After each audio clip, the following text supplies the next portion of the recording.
Privileged to have him here. This session is called A Life-Changing Story. Please show your warmest appreciation to the wonderful Ousman Umar. Thank you.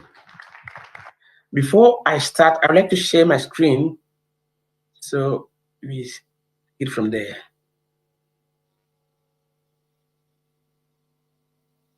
Yes. My name is Ousman Umar, and I was born in a very small village called Finyaso, located in the West Africa, Ghana specifically. The title of my session is called A Life-Changing Story, but I think we all have a story to tell. It's not about having the best or the worst story, it's just different. And if you are capable to be shared, to create a scenarios where we share to know about each other, definitely I think that's where unity comes from. So yes, I'll introduce my village, how my village was and where I was born. Ghana, in Ghana, we have about 42 different tribes, ethnic groups, and my tribe is called Wala. And when I was born, unfortunately, my mother passed away during my birth. And the traditions of the Wala tribe is that when such thing happen, mostly people think that the reason of the death of the mother is because the child is a witch. So normally they also kill the child. I was so fortunate that my biological father was a shaman and he was able to save me. I lived in my village until 9 years. I didn't even know that my aunt was not my biological mother until the age of 12, 13 years. At the age of 9, I left Finyaso, my village, to Enia city due to curiosity when I saw the first time an aeroplane flying over the skies of my village. And I couldn't understood how come that this metal bed could sustain on the sky. However, my toy car cannot even move by itself. I still remember taking a stone from the floor, threw it up, and it falls over my head. I couldn't understand how the stone couldn't sustain. However, the airplane was able to sustain. This curiosity leads me to ask who made that. And I was told the white men. Then the next question comes, who are these white men? How come that they are capable to do that and I can't do it? This means that the world doesn't end in the borders of my village just like I thought before. I also need to underline the fact that I was illiterate. I never go to school because in my village there wasn't a school. The first 2 years we go to school, we used to walk 4 miles to school and 4 miles coming back. So after 2 years, I had to stop going to school and help my parents at the farm. So definitely, I was almost illiterate. This need, this curiosity, this will to know, this illusion pushes me out of my village at the age of 9 years to a city called Techiman to be able to proceed on learning how to manufacture toy cars, welding, straightening, and all that. From Techiman, I moved to Kumasi, the second capital, and from Kumasi, I moved to Accra, specifically Tema Harbor, the capital of Ghana. In Tema Harbor, I get to know about how the white men they don't only manufacture airplanes, but also all sorts of other things like cars, televisions, etc., etc. Because at the seaport where I was working as a street welder, once a while there's always ships arriving from the Western world full of all these materials for Africa. And fortunately, I established friendship with some of these truck drivers who drove most of these materials from Ghana, the seaport of Ghana, to most of the countries in the middle of Africa who didn't have access to the sea like Chad, Niger, etc. These truck drivers convinced me that if my dream was to go to paradise, to go to Europe, first, the best way to go was going to Libya. And from Libya, then you can make the jump to Europe. I never knew the distance between Ghana and Libya. I end up joining these truck drivers through illegal routes from Ghana to Niger at the age of 12, 13 years. What I never knew was that from Niger to Libya, there's the worst desert on earth called Sahara Desert. To cross this hell, we had only 5 liters of water, 1 gallon of water, biscuits, granite, fried granite, and other things. Unfortunately, these human traffickers abandoned us in less than 3 days in the middle of the Sahara Desert. In total, we was 46 people abandoned in the Sahara Desert. We walked day and night trying to find a way to survive. Unfortunately, 19 days, 3 terrible weeks later,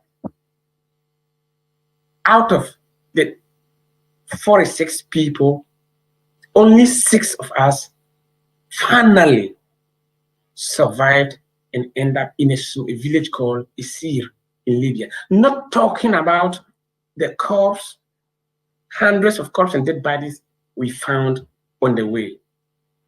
Only my group. More than 90% died. In Isir, one of the smallest villages in Libya,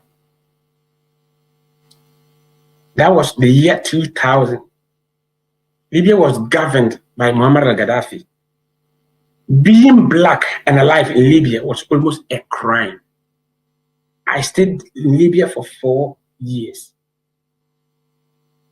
Worked like a slave.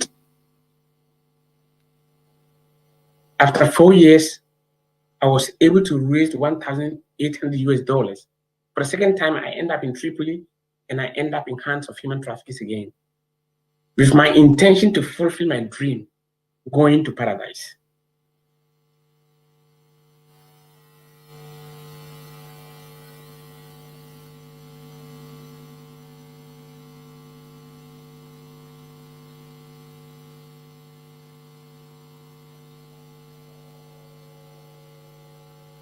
What I never knew was that even though I had been able to cross the desert to Libya, from Libya, I still have to cross Tunisia, Algeria, Morocco, Western Sahara, Mauritania. And then the next deadfall place, which is Mediterranean. After 48 hours in a very small boat, we end up in an island called Fuerteventura, full of agony. Not talking about the days before, weeks before, when in the first attempt, hundreds of my colleagues was drawn. In Libya, in Fuerteventura, I was in jail for almost a month and a half. Then from then, I was sent to Malaga. In Malaga, I was asked which part of Spain do I want to live. I knew nothing. I knew only Barca because of football. 24 February 2005, I arrived in the city of Barcelona, alone, nothing, at the age of 16, 17 years. I don't speak Spanish, no Catalan, I don't know how to read and write. I don't have even a peso in my pocket. I was so happy that finally I've made it to paradise. I greeted everybody on the street. Nobody answered to my greetings. However,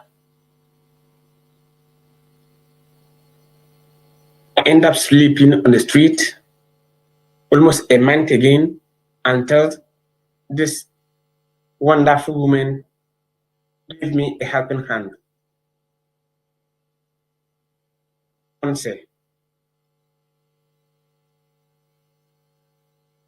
I became a born again. I understood the importance of education, the power of education. My first day in Marcia and Armando's house, I cried as a kid. The question was, what have I done wrong to deserve all this terrible experience? Have I killed? Why my friend Musa died? Why Sapashini couldn't made it? Why me? I understood that the most important is not asking why, but what can I do with this experience I've acquired? I didn't made it for being the most strongest among my group, but to fulfill my dreams, which is being the voice of those who couldn't made it and working at the source root of the problem so other children will be able to save their lives at home without suffering, going through what I went through. And that's how I understood my mission of life. And I created Nasco Feeding Minds. 2012, my way of giving back, sharing the lucky I was with those who really needs it. The first thing I did was convincing my younger brother Nasco, making him understand the importance of feeding his mind. The real solution of migration is at source. It's a matter of opportunities and prosperity in these countries. Today, Banasco is the co-founder and is the clear example of success that if you feed somebody's mind, he lead a change in communities. If you feed his stomach, prepare to collect his corpse in your beaches.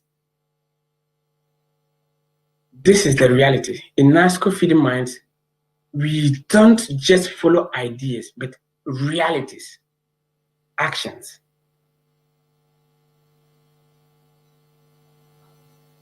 We can proudly say that since 2012, without any institutional support, we have been able to raise awareness to create 17 ICT labs in Ghana, used by more than 50 schools currently. And this year, this education year, more than 6,500 students have been using the 17 ICT labs today in Ghana without any government support, neither any institutional support, just with people like each and every one of you who realize that, yes, the real change comes from small action of each and every one of us. We can all make this world a little better than we met it. And more importantly, Nasco Tech, which is the final part of the project.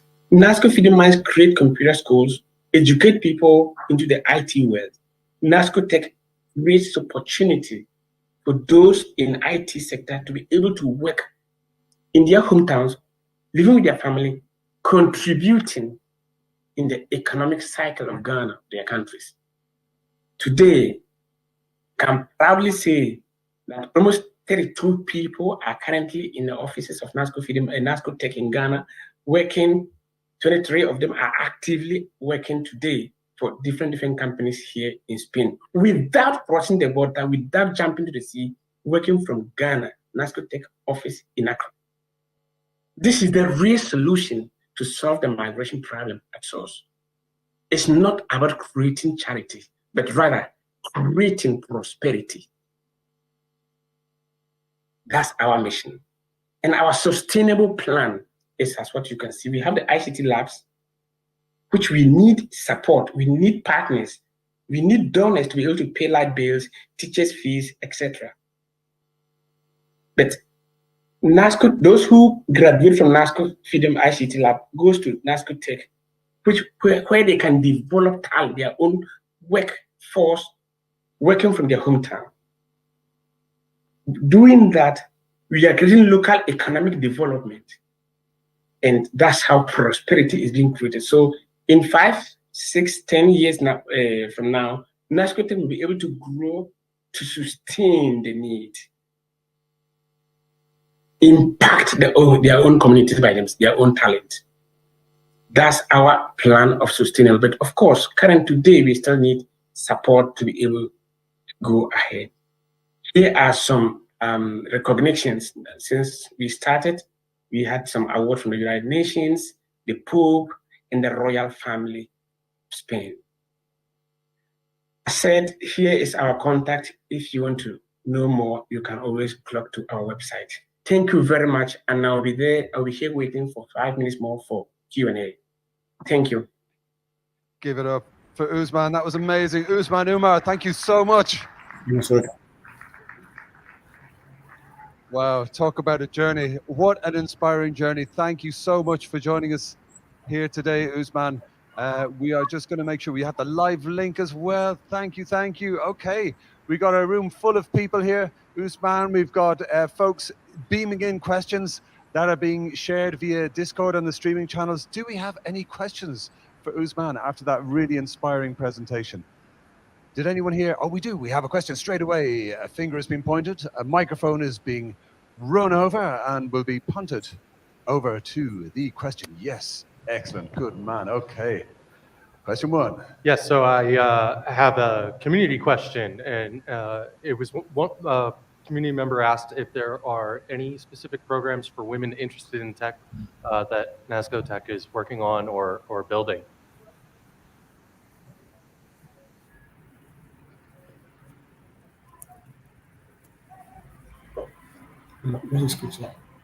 Oh, I'm afraid we're having some audio problems. I can hear you. I can hear you now. Okay, great, great. I think the question was, are there any specific programs around how women in technology can get involved and support the incredible work of Nasco Feeding Minds? Absolutely, and definitely, we know very well that the backbone of Africa, of Ghana, the part of Africa I know is women. Women, without women in Ghana, the society will not exist, definitely. So, of course, we had women as well in our ICT labs, and more importantly, even the first two women who was included to the developers, when we had the opportunity to upgrade their talent through scholarships coming to Madrid to upgrade their knowledge. The two people we gave the scholarship to were the two ladies we have who are currently graduating probably in 1st of November and in University of Comillas in Madrid. So yes, we have women as well, and we try as much as possible to integrate women in IT, in our Feeding Minds IT labs in Ghana, as well as Nasco Tech coding software factory. Fantastic. Thank you so much. We have a bit of time for more questions. Do we have any more questions from the room or from our wonderful community? Okay. Have you all scanned the QR code who want to get involved? Okay, I'm seeing some heads nodding. That's excellent. Going once, going twice. No further questions, but I just want to say thank you so much for sharing that incredible personal journey. I know it really has been very hard. You've overcome so many obstacles, and you've really exemplified the power of hope and optimism and human connection and love and hard work and embracing technology to make the world a better place. So on behalf of all of us here in Madrid and all of us in the Ultralytics community, I want to say thank you very much, Ousman, for joining us. Can we have a big round of applause, please, for Ousman Umar? That was just wonderful. Thank you so much. Thank you very much for your support. It was wonderful. Thank you. That was really amazing. My goodness, I was quite moved by that. What a journey.